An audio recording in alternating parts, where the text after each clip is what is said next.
Bueno, amigos y amigas, gracias por estar nuevamente con nosotros, Tu Patria TV, desde Santa Ana para El Salvador y el mundo.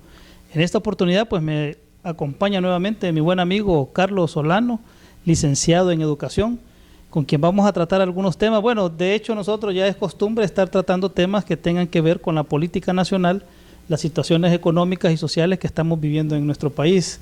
Decir que cada vez que publicamos las entrevistas, Carlos, las personas no solo en El Salvador, sino también fuera de las fronteras patrias, nos ven, nos están haciendo comentarios, nos han dicho, miren, continúen con ese programa, continúen con eso, porque es algo que no es tradicional, aunque los temas se puedan estar tratando en muchos otros canales, en otros foros, pero es algo como más más local, digamos. Sin embargo, el análisis que hacemos, pues la gente lo ve bien, la gente está teniendo mucha atención de este programa, Carlos, así que bienvenido nuevamente. Sí, bueno, muchas gracias, Antonio.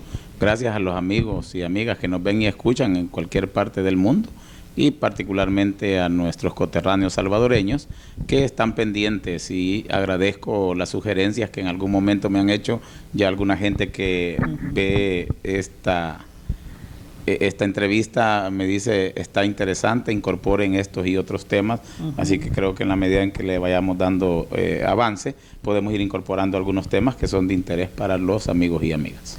Fíjate que justamente a eso me refería, porque en algunos comentarios nos dicen, miren, ¿por qué no tratan esto? ¿Por qué no hablan sobre esto? Y de alguna manera los vamos tocando, los hemos ido tocando, vamos a ir profundizando en otros, porque por ejemplo acá en lo que es la ciudad de Santa Ana, el municipio de Santa Ana, hay muchas problemáticas que cuando nosotros hacemos algunas publicaciones, pues la gente empieza a tener una interacción con la página, y nos dice que está bien la labor que estamos realizando, y empiezan a opinar, que es una de las formas. Las redes sociales se han convertido en una forma de opinar. Vos sabés que de ahí se encuentra de todo en las redes sociales, pero sin embargo depende de cómo se traten los temas, adecuado. Así es como también las personas opinan, porque si el tema o el programa es bayunco, por decirlo de esa forma, a los salvadoreños, las personas van a hacer comentarios bayuncos. Pero cuando se habla y se tratan los temas como nosotros lo hacemos, las personas que comentan lo hacen de una forma también bastante responsable. Y fíjate que la gente utiliza bastante el razonamiento lógico, porque esa es una parte importante dentro del análisis.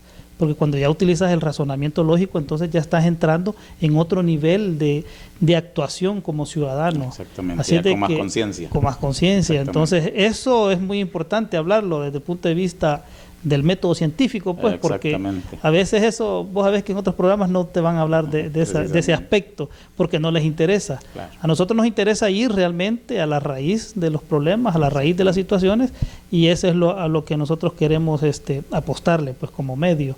Así es de que nuevamente gracias, Carlos, y preguntarte cómo has visto de la última vez, pues, que nos vimos hace una semana, cómo has visto el desarrollo. Tenemos algunos temas importantes, por ejemplo, la situación del aumento de los homicidios se disparó de 4.6, creo que era la estadística, a 17 el día viernes.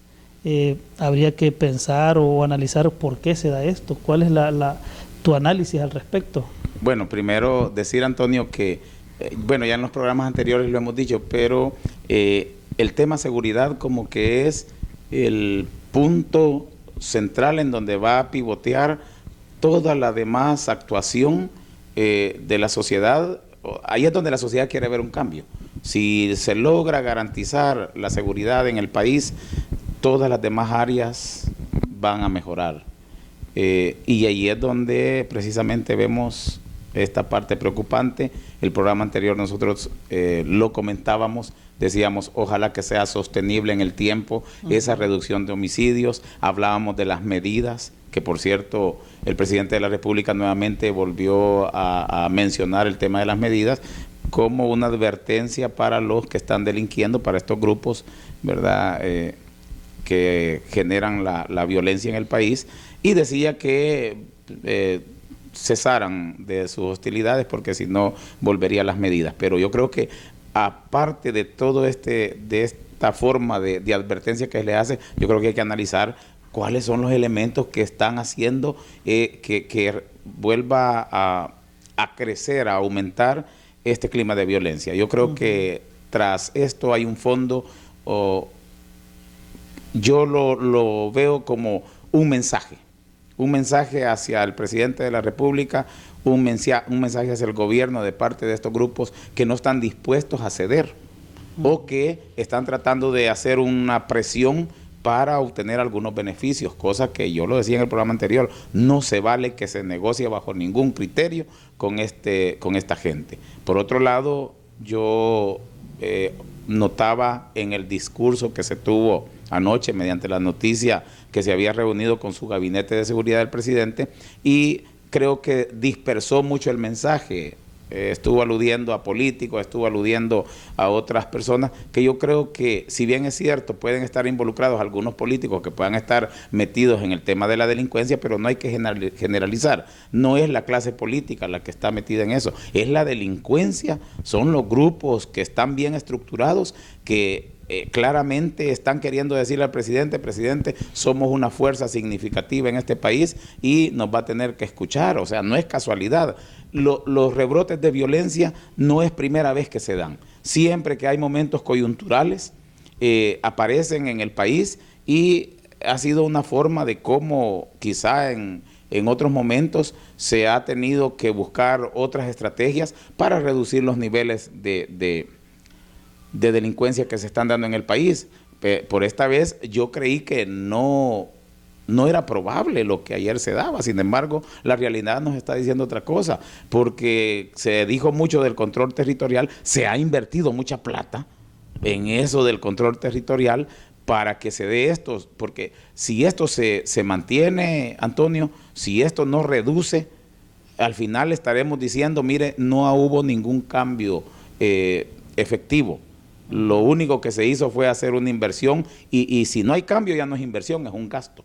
Pues sí, porque si tú no tienes resultados, ya no inviertes, estás gastando, porque el gasto es cuando tú no obtienes ningún beneficio de lo que haces con la plata del pueblo. Entonces, acá hay una cuestión muy preocupante, que debemos parar las antenas todos y buscar las causas, y el gobierno por su parte, que tiene la obligación de garantizar la seguridad del país, de la sociedad, pues buscar las estrategias, no más discurso, buscar una buena estrategia de tal suerte que la gente no solo oiga el discurso que va a cambiar el tema de seguridad, sino que lo vea en la calle.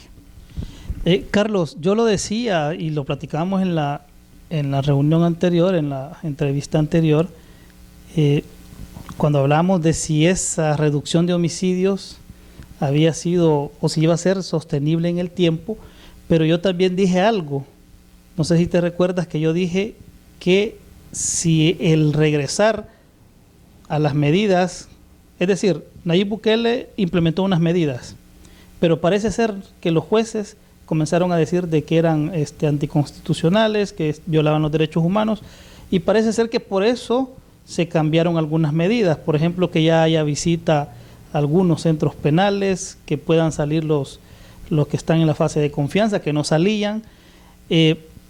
Todas esas medidas, cuando se revierten, yo dije que podría existir, y es lo que ha pasado, que podría existir un alza en los homicidios, y que esa sería una responsabilidad del presidente, porque si se mantiene en 4.6, creo que era la estadística que se manejaba antes de este repunte, si se mantiene y de repente quitas algunas medidas y sube, estamos hablando de, digamos, 5 personas asesinadas al día, y subís a 17, estás hablando de 12 personas.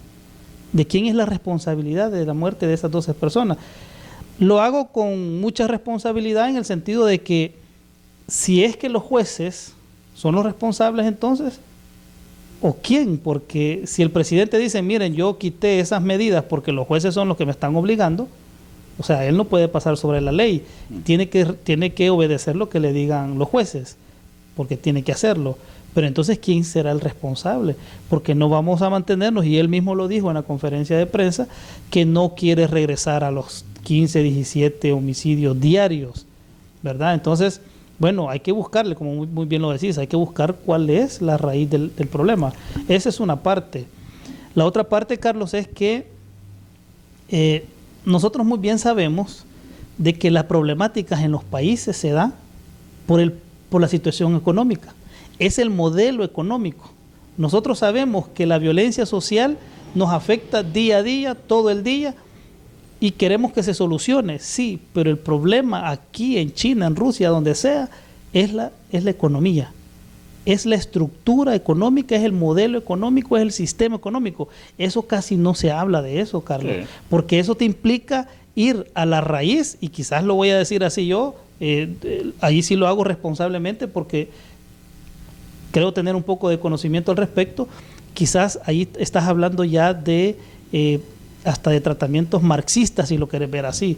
Estas palabras yo sé que a veces suenan como muy golpeadoras, pero para los que de alguna manera hemos estado en esos con esos términos y hemos trabajado en la vida social, sabemos de que mientras no haya un cambio estructural de esto, esa violencia va a ser bien, pero bien difícil que se reduzca, no digamos a cero, o sea. Fíjate que retomando el planteamiento que hace, yo estoy totalmente de acuerdo con vos al respecto de que el origen de los conflictos sociales es la desigualdad social. Eso no necesitamos teorizar para establecerlo, porque la realidad nos está dando en la cara día a día esa verdad. Por lo tanto, ahí es donde se debe atacar la raíz. Ahí está la raíz de toda la situación. Tiene que ver con temas económicos, tiene que ver con acceso al trabajo, tiene que ver con acceso a la educación, tiene que ver con el uso responsable de los recursos que cada quien hace, de los recursos naturales. Porque fíjate que, bueno, tú vas a ver la explotación del agua. Un grupo de gente empresaria es la que está haciendo uso y está dañando terriblemente, porque el tema del agua está generando un conflicto social hoy en día. Ha demostrado un nivel de incapacidad, y no voy a hablar de los funcionarios, de la institución como tal. Cada gobierno tiene su responsabilidad, pero hoy por hoy es una de las instituciones que está demostrando más incapacidad en cuanto a proveer del agua a las comunidades, que era una oferta que se dijo, miren, había tanta corrupción y por eso no llegaba el agua. Hoy nos estamos dando cuenta que, si bien es cierto, pudo haber corrupción, pero no era solamente ese el tema, sino que estamos haciendo un uso indiscriminado del recurso. Unos pocos lo están aprovechando, ¿verdad?, para enriquecerse, y al resto del pueblo no le está llegando el recurso. Entonces, eso genera un conflicto. Pero yo quiero abordar en dos situaciones, y quiero recordar nuevamente la plática que tuvimos anteriormente.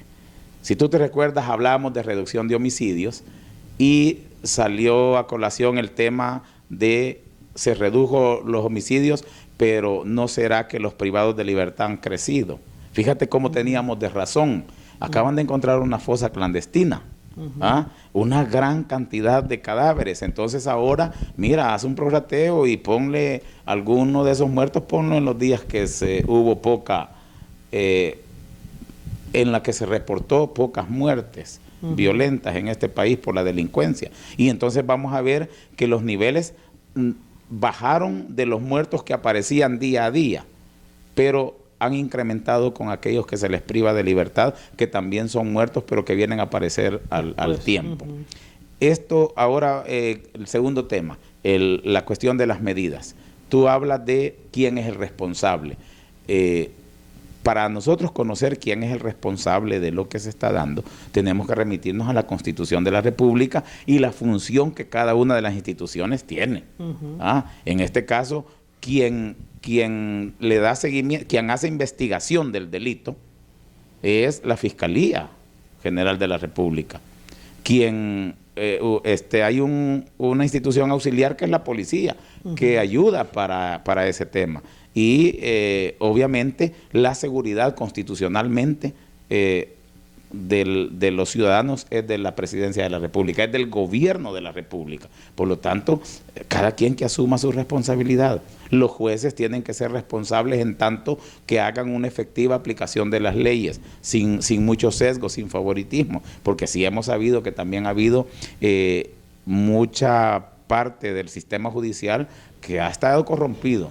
Ha habido corrupción en ese sentido ha habido prebendas con grupos delincuenciales de algunos jueces. Bueno, ahí tenemos jueces que están siendo procesados u otros que están presos. Por lo tanto, ¿qué podemos decir? Hay que depurar todo eso para que se haga una efectiva aplicación de la justicia y que al final todo aquel que se compruebe, pero que verdaderamente se compruebe que delinque, mira, que pague y que lo haga de la forma más drástica. Da tristeza cómo ver que la delincuencia tiene muchos matices. Y a mí me da mucha tristeza ver que un juez dice que, mire, 2 años de cárcel para un expresidente que ha robado millones de dólares. Pero es que ahí es donde está la injusticia y nuevamente los males de la sociedad no se van a detener si seguimos con estas prácticas. Bueno, y a la señora que la acusaban de aborto, creo que le querían dar 30 o 40 años. Imagínate. Se estaba haciendo esa relación, incluso en las redes sociales salía eso, de que cómo es posible que un expresidente que se robó 300 millones y que en acuerdo con la fiscalía acepta alguna cantidad de la que se robó para que le disminuyan la pena, y una muchacha que podrá haber algún tipo de discusión al respecto, pero no es justo. Precisamente. También salía lo de un muchacho por ahí que se robó un pedazo de carne, o no sé cuántas libras de carne que costaban $47, y lo metieron al bote. Y la ex primera dama, sí, de Saca, 17 millones creo que era. Y bueno, y no quiere regresar nada. Y no quiere, imagínate el lujo que se dan. Esa es la desigualdad de la que hablamos, Carlos. Precisamente. O sea que a una señora que, bueno, le están acusando de aborto, yo no estoy de acuerdo con ninguna práctica de esas, porque la vida se defiende en cualquier nivel. Pero el robo de este expresidente, ¿cuántas vidas no habrá costado? Porque no habían medicamentos en los hospitales, porque no se pudo tener a tiempo la seguridad para proteger la vida de las personas. O sea, ¿cuántas vidas no habrá costado? Una vida vale la pena protegerla. Pero estamos hablando de un caso de si es lo que se dice, que no fue voluntario, ¿verdad? No fue adrede, no fue culposo el caso de este aborto.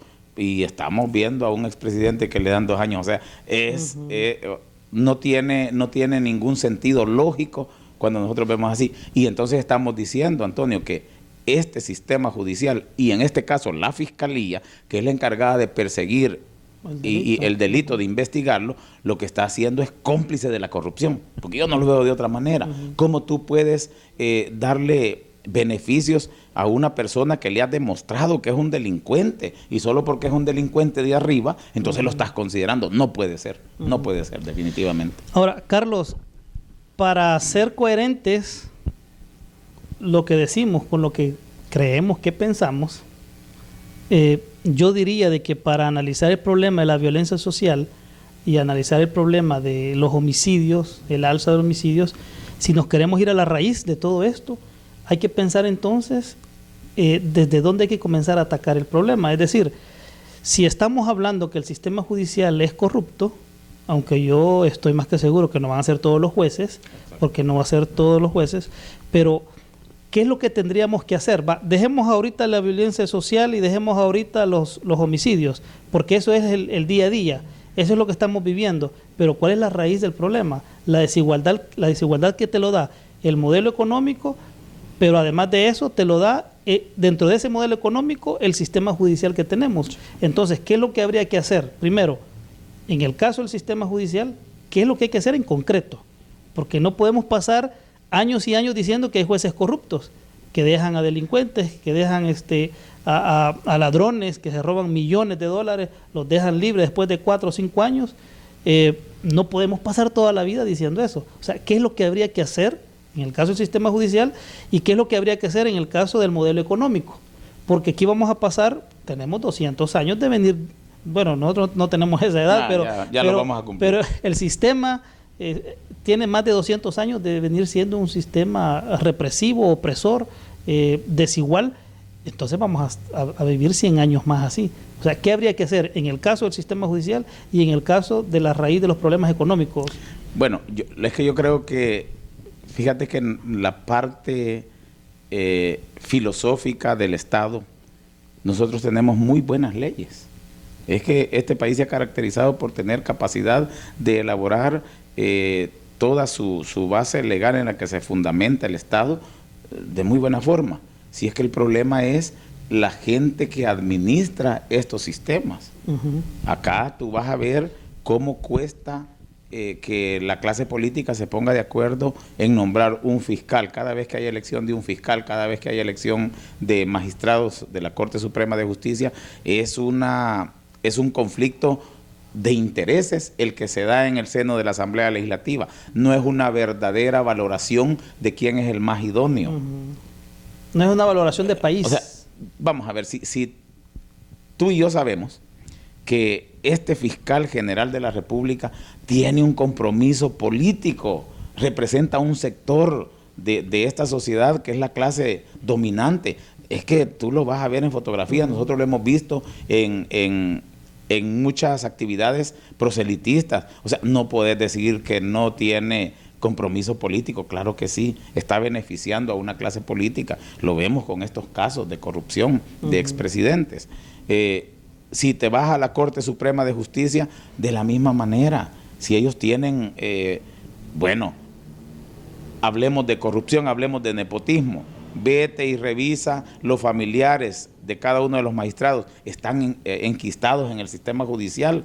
Y eso se sabe, todo el mundo lo sabe. Pero como ellos son los que manejan la justicia en este país, Dios guarde, a ellos no les puede decir nada porque de repente te pueden callar la boca de forma... de cualquier forma. Y como lo hicieron los ex magistrados anteriores, sí, fueron unas personas indeseables realmente. Yo creo que ojalá no tengamos memoria histórica corta, porque muchos de esos personajes van a aparecer más adelante queriendo nuevamente optar a espacios de poder. Entonces yo creo que lo que hay que sanear son las instituciones, pero para sanearlas, el que las va a sanear tiene que ser alguien transparente. Pero ¿y cómo vas a garantizar que con la cantidad de intereses que en la Asamblea Legislativa se da, puedan llegar personas transparentes a esas instituciones? Bueno, los magistrados no han querido cumplir una resolución de la, ¿cómo se llama esta oficina de transparencia? No quisieron cumplirla, o sea, ellos se creen los todopoderosos y como son los que dictan cuándo es legal y cuándo no es legal, entonces para ellos no es legal que presenten sus estados de probidad, no es legal que cumplan con esta o la otra resolución. Es bastante complicado porque cuando vos has sido un funcionario de más bajo nivel, allí en la sección de probidad sí te expulgan hasta lo último que declarás y de repente te están mandando a investigar, pero a ellos no los puede investigar. Bueno, Carlos, vamos ya llegando al final de la entrevista, pero yo quisiera, digamos, tal vez meter en el debate de aquí a las siguientes entrevistas qué es lo que realmente hay que hacer, porque yo ya no voy a seguir diciendo 50 años más cómo estamos y que hubiéramos hecho tal cosa. Es decir, lo que yo quiero con eso es, necesitamos una reforma a la Constitución de la República, necesitamos una reducción o por lo menos una estabilidad del presupuesto en el caso del órgano judicial. O sea, ¿qué es lo que hay que hacer en concreto?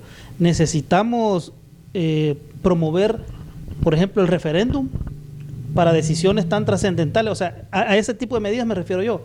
¿Qué es lo que hay que hacer ya? Porque si no, aquí vamos a pasar... Va a pasar este presidente, viene otro y vienen otras Cortes Supremas de Justicia y vamos a seguir en lo mismo. Entonces yo a eso me refería cuando digo en puntual qué es lo que se debería de hacer. Porque en el caso digamos, de hacer una reforma a la Constitución, la Asamblea Legislativa nunca va a estar de acuerdo en que se haga. Pero a lo mejor el pueblo sí. Correcto, ahí tienes mucha razón. Sin embargo, a mí me da mucho temor el que se comiencen a querer promover reformas a la Constitución de la República, porque eso, si no tenemos cuidado, se puede pasar llevando lo poquito de dignidad que nos queda como país. Pero Carlos, e instalar sistemas que dictatoriales. sean... Sí, definitivamente. Vaya, pero me refiero yo, por ejemplo, al sistema judicial.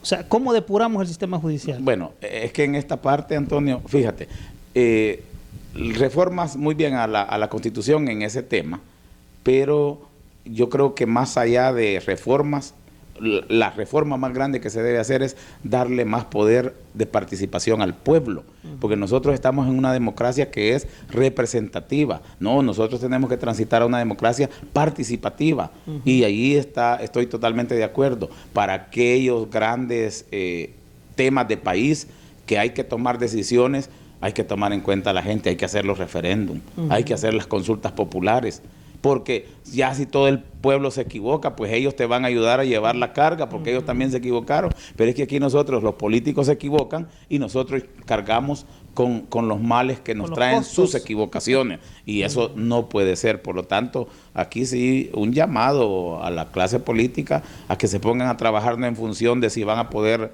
ser electos en el próximo periodo, no en función de estar guardando su espacio de sobrevivencia política. No, tienen que ponerse a trabajar en función de hacer algo bueno por este país. Es que al final, cuando tú haces un buen trabajo y aspiras a un cargo, ese buen trabajo es tu mejor aliado. Eso es lo que habla por ti. Ya la gente, ya no tienes que llegarla a engañar con promesas de campaña, sino que mejor llegarle a decir, mire, yo hice esto por usted y entonces yo pretendo seguirlo haciendo. Es la mejor forma de ganar, con propiedad, sin necesidad de llegar al engaño, de llegar a hacer uso de la farsa para poder acceder. Así que el llamado es para los políticos, para los que administran el sistema de justicia, que se pongan a trabajar en función del país, que ya se vayan olvidando de los privilegios y de esas ganancias que ellos obtienen estando en esos cargos. Sí las pueden obtener, pero que hagan algo por el país.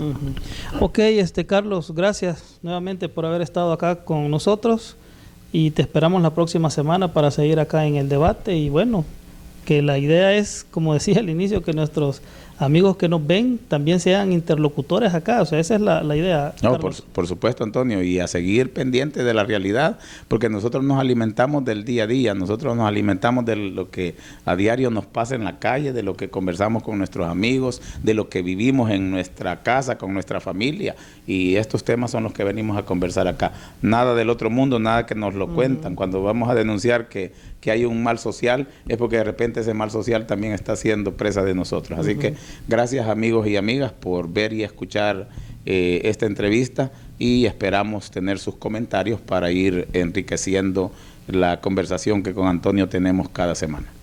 Ok, bueno, y a ustedes también invitarles a que vean el programa Nuestras Generaciones, un programa que va a ser conducido por jóvenes, dirigidos también hacia la niñez, Carlos, a la adolescencia, a la juventud, y también a las madres y padres que van a estar ahí en casa viendo el programa. Es un programa que vamos a iniciar ya en estos días. Esperamos que también vean, compartan el programa, así como también la entrevista. Así es de que muchísimas gracias.